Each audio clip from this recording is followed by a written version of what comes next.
India में इस वक्त हजारों multi level marketing companies operate कर रही हैं, जिसमें से कुछ जेन्युइन है और बहुत सारी ऐसी कंपनीज हैं जो कि स्कैम कर रही हैं। इनफैक्ट पास में भी ऐसी बहुत सारी कंपनीज हैं जिन्होंने पब्लिक के साथ में बहुत बड़ा स्कैम किया। उसके बाद में या तो वो कंपनीज बंद हो गई या उनके जो ओनर्स थे उन्होंने सारा पैसा इकट्ठा किया पब्लिक का और वो भाग गए। और जब इस तरह के स्कैम्स बहुत ज्यादा बढ़ गए हमारी कंट्री में, तो गवर्नमेंट ऑफ इंडिया ने एक बहुत ही अच्छा स्टेप उठाया पब्लिक वेलफेयर के लिए। Consumer protection direct selling rules को इंट्रोड्यूस किया।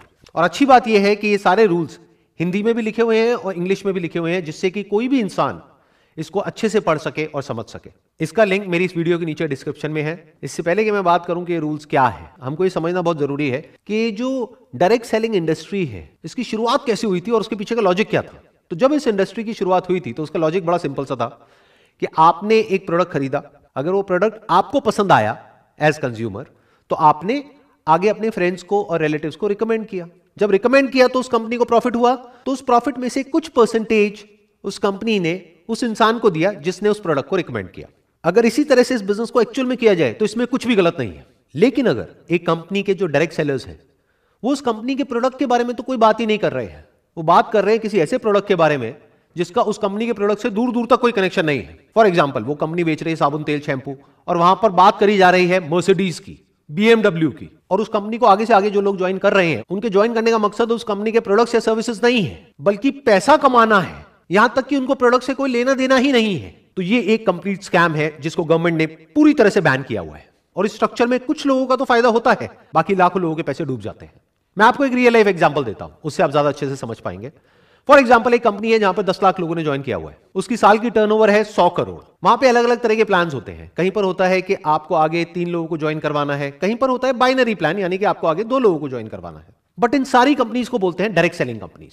तो ये जो डायरेक्ट सेलिंग कंपनीज होती हैं, ये अपने डायरेक्ट सेलिंग नेटवर्क में 30 से 50% के बीच में पैसा डिस्ट्रीब्यूट करती है। एवरेज हम कह सकते हैं 40%। 100 करोड़ में से 40 करोड़ रुपए चला गया इस कंपनी के डिस्ट्रीब्यूशन नेटवर्क में। अभी अमाउंट सुनने में बहुत बड़ा लगता है, 40 करोड़ रुपए। और जो भी कोई नया मेंबर उस कंपनी को ज्वाइन करता है उसके माइंड में यही होता है कि अगला करोड़पति मैं ही हूं। बट अब एक बार प्रैक्टिकली देखते हैं कि अगर वो कंपनी चाहे भी तो क्या सबको लखपति करोड़पति बना सकती है। ज्यादातर क्या होता है कि इन कंपनीज में आप एक पैटर्न देखोगे, हर कंपनी का कोई ना कोई एक फेस होता है। वो एक इंसान स्टेज पर आकर के खड़ा होता है, वहां पर वो इंसान आकर के स्टेज पे सबके सामने अपनी इनकम को शेयर करता है और सबको बताता है कि उसके पास में कौन सी गाड़ी है। ज्यादातर इन लोगों के पास में मर्सिडीज होती है, और मर्सिडीज का भी कोई छोटा मोटा मॉडल नहीं, 3 करोड़ का, 4 करोड़ का। इसके अलावा वो इंसान बताता है कि मैं कितना पैसा कमा रहा हूं इस कंपनी से, जो लाखों में नहीं होता है बल्कि करोड़ों में होता है। यानी वो इंसान स्टेज पर आकर के सबके सामने बोलता है कि मैं महीने का 1 करोड़ रुपए कमा रहा हूं इस कंपनी से, और लोग वहां पर बैठ करके तालियां बजाते हैं। वो जो ताली बजा रहे हैं उनको ये नहीं पता है कि वो 1 करोड़ रुपए आ कहां से रहा है। इन अदर वर्ड्स कि अगर वो इंसान कह रहा है कि मैं महीने का 1 करोड़ रुपए कमा रहा हूं इस कंपनी से, इसका मतलब साल का कितना हो गया, 12 करोड़ रुपए। तो 100 करोड़ में से 12 करोड़ ये इंसान ले गया। इसके अलावा आप एक और बहुत इंटरेस्टिंग पैटर्न ऑब्जर्व करोगे अगर ध्यान से इस कंपनी के स्ट्रक्चर को समझोगे, कि वो जो एक इंसान होता है उसके नीचे कुछ लोग होते हैं जिसको डाउनलाइन बोलते हैं। उसमें 20 से 30 लोग ऐसे होते हैं जो महीने का लाखों रुपए कमा रहे होते हैं। तो अब एक बेसिक सी कैलकुलेशन करते हैं कि उस कंपनी में जो बाकी के लोग हैं, यानी 10 लाख लोग हैं, उनके हाथ में कितना पैसा आ रहा है। 12 करोड़ मिला उस एक इंसान को जो टॉप पर बैठा है, और 30 करोड़ मिला 29 लोगों को जो उससे नीचे वाले लेवल पर है, यानी हो गया 42 करोड़। यानी कि 42% पैसा यहां पर डिस्ट्रीब्यूट हो गया है। अब मैं मान लेता हूं उस कंपनी का पे आउट है 50%, तो बचा कितना, 8%, 8 करोड़ रुपए। ये 8 करोड़ किसके हाथ में आया, बाकी के जो 10 लाख लोग हैं उनके हाथ में। तो एक इंसान के हाथ में आता है 80 रुपए साल का। अब यहां पर समझने वाली बात यह है कि जो 80 रुपए है ये कैलकुलेशन के लिए एक एवरेज है, बट ऐसा एक्चुअल में नहीं होगा। एक्चुअल में क्या होगा, किसी के हाथ में हो सकता है 8,000 भी आ गया, किसी के हाथ में कुछ भी नहीं आया। तो मैं कोई नहीं होता आपको ये बोलने वाला कि आपको ये करना चाहिए नहीं करना चाहिए, ये डिसीजन आपका है, क्योंकि सिर्फ आपका पैसा नहीं लग रहा है, आपका टाइम भी लग रहा है। प्लस जब आप ऐसी कंपनीज को ज्वाइन करते हो तो बहुत सारी ऐसी कॉस्ट होती है जिसको आपने शुरू में कैलकुलेट नहीं किया होता है। जैसे इन कंपनीज के जो सेमिनार्स होते हैं, यूजुअली उसके लिए आपको टिकट खरीदनी होती है, ट्रैवल के पैसे लगते हैं, आपका टाइम यहां पर लग रहा है। तो आपको सारी कैलकुलेशंस करके चलना है कि आपने कितना पैसा और कितना टाइम लगाया, और साल के एंड में आपके पैसा कमाने की पॉसिबिलिटी क्या है। यानी कि अगर उस कंपनी में 10 लाख लोग हैं और कोई एक इंसान आकर के बोल रहा है कि मेरे पास में 3 करोड़ की गाड़ी है और 1 करोड़ रुपए मैं महीने का कमा रहा हूं, तो वहां पर बैठ करके तालियां नहीं बजानी है, बल्कि उस इंसान से यह पूछना है कि आपके ऐसे और कितने हैं इस कंपनी में। यह पूछना क्यों जरूरी है, क्योंकि वो पैसा वो जो इंसान कमा रहा है वो आपकी जेब से आने वाला है। तो अब सवाल ये उठता है कि क्या सारी मल्टी लेवल मार्केटिंग कंपनीज जितनी भी हैं वो सब फ्रॉड है? ऐसा नहीं है, कुछ कंपनीज जेन्युइन भी है। लेकिन अब इस फर्क को कैसे किया जाए कि कौन सी कंपनी जेन्युइन है और कौन सी फ्रॉड है। तो आज हम यही काम करने वाले हैं, हम डिटेल में समझने वाले हैं कि कौन सी कंपनी जेन्युइन है और कौन सी फ्रॉड है। इसके बेसिस पे नहीं कि मुझे क्या लगता है या आपको क्या लगता है, बल्कि इसके बेसिस पर कि हमारी कंट्री का लॉ क्या कहता है।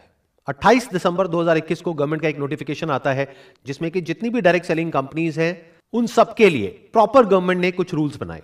मैंने डिटेल में इन सारे रूल्स को स्टडी किया और इसमें से कुछ इंपॉर्टेंट पॉइंट्स को हाईलाइट किया हुआ है जो हम सबके लिए एज कंज्यूमर समझना बहुत इंपॉर्टेंट है। इसमें कहा जा रहा है, no direct selling entity shall adopt any unfair trade practice in the course of its business or otherwise and shall abide by the requirements specified in any law for the time being in force. In other words, वो company जो भी आपको commit कर रही है अपने products या services को सेल करने से पहले या उस कंपनी को ज्वाइन करने से पहले, उसके बाद में उस कंपनी को उन सारे कमिटमेंट्स को पूरा करना ही पड़ेगा। अपनी एडवर्टाइजिंग के थ्रू या अपने डायरेक्ट सेलर नेटवर्क के थ्रू या किसी भी तरीके से वो कंपनी कोई भी किसी भी तरह का गलत कमिटमेंट करके आपको ज्वाइन नहीं करवा सकती है। अगर ऐसा वो कंपनी कर रही है तो इन रूल्स के अकॉर्डिंग वो बिल्कुल गलत है। अगेन एक बहुत इंपॉर्टेंट पॉइंट है यहां पर, every direct selling entity shall ensure that the advertisements for marketing of goods or services are consistent with the actual characteristics, access and usage conditions of such goods and services.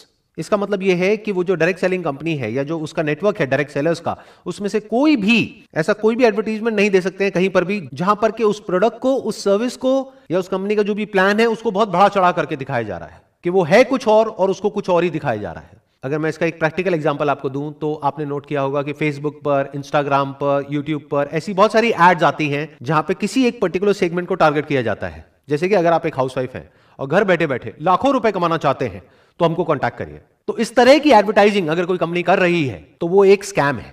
अब ये एक point है जो बहुत important है समझने के लिए।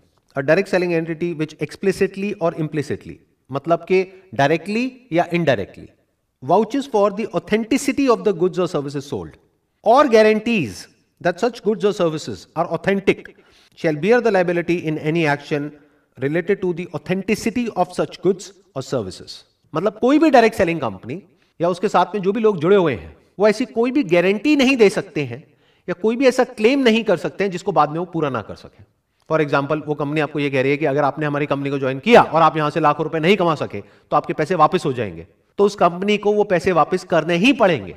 और यहां पर जो दो बहुत इंपॉर्टेंट वर्ड्स हैं वो है एक्सप्लिसिटली और इम्प्लिसिटली, मतलब कि या तो डायरेक्टली आपने गारंटी दी है या इनडायरेक्टली दी है, तब भी आप उस गारंटी को पूरी करने के लिए लायबल है। फॉर एग्जांपल, अगर कोई कंपनी आपको ये कहती है कि हमारा ये प्रोडक्ट है, ये सर्विस है, इसको आप परचेज करो, इसको परचेज करने के बाद में आपकी जो इनकम है वो 10 गुना बढ़ जाएगी, तो अगर वो 10 गुना नहीं बढ़ती है तो उस कंपनी ने जो भी क्लेम्स करे हैं उस सबको पूरा करने के लिए वो कंपनी लायबल है।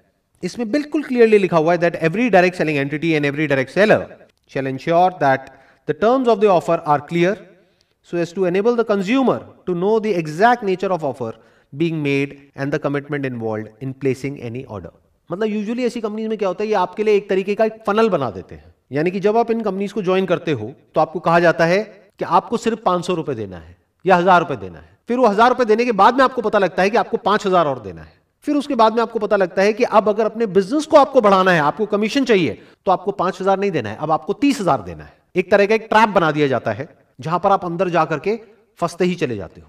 तो जो एक्चुअल इन्वेस्टमेंट होती है उस बिजनेस में वो उससे बहुत ज्यादा होती है जितनी की शुरू में दिख रही होती है या दिखाई जाती है। ये करना गलत है इन रूल्स के अकॉर्डिंग। आपको बिल्कुल क्लियर तरीके से उस इंसान को बताना है ज्वाइन करने से पहले, यानी उससे 1 रुपए भी लेने से पहले, कि इस स्टेज पर इतना इतना पैसा लगने वाला है। जैसे बहुत सारी कंपनीज ऐसी होती हैं जहां पर के ज्वाइन करने के बाद में अगर उन कंपनीज को आप कहोगे कि हमको डेटा चाहिए जिस डेटा को हम कॉल कर सके और जिनको ये प्रोडक्ट और सर्विस बेच सके, तो उस डेटा के भी वो कंपनी आपसे पैसे लेगी। यानी वो कंपनी आपको बोलेगी कि एक लीड का आपको 40 रुपए या 50 रुपए देना है, तो अगर आपको 100 लीड चाहिए तो आपको 5000 रुपए देना है एक महीने का। साल का कितना हो गया? 60,000 रुपए। आप सोच के आए थे उस कंपनी में कि 10-20 हजार रुपए में मेरा काम शुरू हो जाएगा। साल के एंड में जब आप कैलकुलेट कर रहे हो तो आप देख रहे हो कि मेरा 20,000 रुपए नहीं लगा है, यहां पे 2 लाख रुपए लग गया है। तो यहां पे ये कहा जा रहा है कि ये सब कुछ आपको उस इंसान को ज्वाइन करने के बाद नहीं बताना है, पहले से बताना है। इसमें एक बहुत इंपॉर्टेंट क्लॉज है जिसको बहुत सारी कंपनीज वायलेट कर रही हैं खुलेआम। मतलब कि ऐसे बहुत सारे डायरेक्ट सेलर्स हैं या डायरेक्ट सेलिंग कंपनीज हैं जो बोलती हैं कि हमारी अनकंडीशनल मनी बैक गारंटी है, और बाद में जब आप उस कंपनी के साथ में एग्रीमेंट साइन करते हो तो वहां पर बहुत सारी कंडीशंस होती हैं।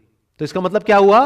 कहा कि जो मनी बैक गारंटी है वो अनकंडीशनल है, जबकि एक्चुअल में जब एग्रीमेंट की बारी आई तो वहां पर बहुत सारी कंडीशंस है कि पहले आपको ये करना पड़ेगा, फिर ये करना पड़ेगा, फिर ये करना पड़ेगा, फिर ये करना पड़ेगा, तब जाकर के आपके पैसे आपको वापस होंगे।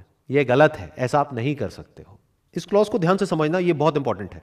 अ डायरेक्ट सेलिंग एंटिटी और direct seller shall not refuse to take back spurious goods or deficient services and refund the consideration paid for goods and services provided. मतलब यहां पे क्या कहा जा रहा है कि अगर आपने एक एमएलएम कंपनी को ज्वाइन किया और उसके जो गुड्स हैं और सर्विसेज हैं उससे आप सेटिस्फाइड नहीं है, तो उस कंपनी को आपको आपका पैसा रिफंड करना ही होगा।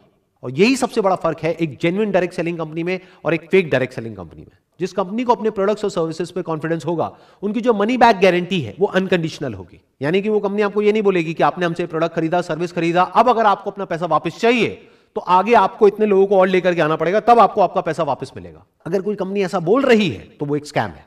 और यही बात जो मैंने अभी बोली है, ये आगे एक और क्लॉज में क्लियरली मेंशन्ड है। A direct selling entity and a direct seller shall not induce consumers to make a purchase based upon the representation that they can recover the price by referring prospective customers to the direct sellers for similar purchases. In simple words, यहां पर क्या कहा जा रहा है कि आपके ऊपर किसी भी तरह का कोई भी प्रेशर नहीं होना चाहिए उस कंपनी के प्रोडक्ट्स या सर्विसेज को सेल करने के लिए या आगे किसी को मेंबर बनाने के लिए। अगर आप उस कंपनी के प्रोडक्ट्स से, सर्विसेज से पूरी तरह से सेटिस्फाइड हो, तभी आपको रिकमेंड करना है आगे और लोगों को उस कंपनी को ज्वाइन करने के लिए। अगर ऐसा एक्चुअल में हो रहा है तो वो कंपनी जेन्युइन है, लेकिन अगर ऐसा नहीं हो रहा है तो वो एक स्कैम है। और ये सब तो वो है जो रूल्स में क्लियरली लिखा हुआ है कि ये करना गलत है। इसके अलावा ऐसी बहुत सारी चीजें हैं जो बहुत सारी एमएलएम कंपनीज में होती है, जो हो सकता है लीगली सही है लेकिन एथिकली बिल्कुल गलत है। मतलब कि अगर कोई भी डायरेक्ट सेलिंग कंपनी है जिसका कि एक डायरेक्ट सेलर्स का नेटवर्क है, तो स्ट्रक्चर में सारे लोगों को सिर्फ तब बेनिफिट हो सकता है जब जो प्रोडक्ट है और सर्विस है उसकी अपने आप में इतनी वर्थ है कि अगर एक इंसान वहां से 1 रुपए भी ना कमाए तब भी उसको किसी तरह का कोई रिग्रेट ना हो कि मैंने इस कंपनी को ज्वाइन किया। मतलब कि हो सकता है जो गवर्नमेंट के रूल्स हैं डायरेक्ट सेलिंग इंडस्ट्री के लिए, वहां पर यह नहीं लिखा है कि उस कंपनी के जो प्रोडक्ट्स हैं और सर्विसेज हैं उसका प्राइस पॉइंट क्या होना चाहिए, लेकिन ये आपको देखना है उस कंपनी को ज्वाइन करने से पहले। फॉर एग्जांपल, वो कंपनी आपको साबुन का डब्बा बेच रही है 500 रुपए का, जिसके जैसा सेम प्रोडक्ट आपको मार्केट में मिल रहा है 50 रुपए का। तो अगर वहां पर आपको कोई कमीशन ना मिले, कोई इंसेंटिव ना मिले, कोई पैसे की बड़ी बड़ी बातें ना हो, कोई मर्सिडीज की बातें ना हो, बीएमडब्ल्यू की बातें ना हो, तब भी क्या आप वो प्रोडक्ट खरीदोगे? अगर तो जवाब है हां, तो वो कंपनी बहुत बढ़िया है। लेकिन अगर जवाब है ना, तो ये बिजनेस फंडामेंटली फ्लॉड है। क्योंकि ये जो बात अब मैं बोलने वाला हूं, इसको ध्यान से समझिएगा, ये सिर्फ डायरेक्ट सेलिंग बिजनेस पर अप्लाई नहीं होता है, बल्कि किसी भी बिजनेस पे अप्लाई होता है। अगर उस बिजनेस में रिपीट बिजनेस नहीं आ रहा है, वर्ड ऑफ माउथ स्ट्रांग नहीं है, तो बिजनेस आज नहीं तो कल फेल होना ही होना है। Word of mouth, not of the money that a person can earn from that particular company, but word of mouth of the products and services offered by that particular company. Word of mouth इस चीज का नहीं कि उस company से लोग कितना पैसा कमा रहे हैं, बल्कि इस चीज का कि उसके प्रोडक्ट्स और सर्विसेज कितने अच्छे हैं। अगर एक्चुअल में उस कंपनी के प्रोडक्ट्स और सर्विसेज अच्छे हैं, कॉम्पिटिटिवली प्राइस्ड हैं, और अगर आप खुद अपने घर में उन प्रोडक्ट्स को बार बार यूज कर सकते हो, तो ये बिजनेस लॉन्ग टर्म में सक्सेसफुल हो सकता है। लेकिन अगर उस कंपनी के जो प्रोडक्ट्स हैं और सर्विसेज हैं उसमें दम नहीं है, तो बिजनेस ने आज नहीं तो कल फेल होना ही होना है। और यही सबसे बड़ा फर्क है एक जेन्युइन कंपनी में और स्कैम में।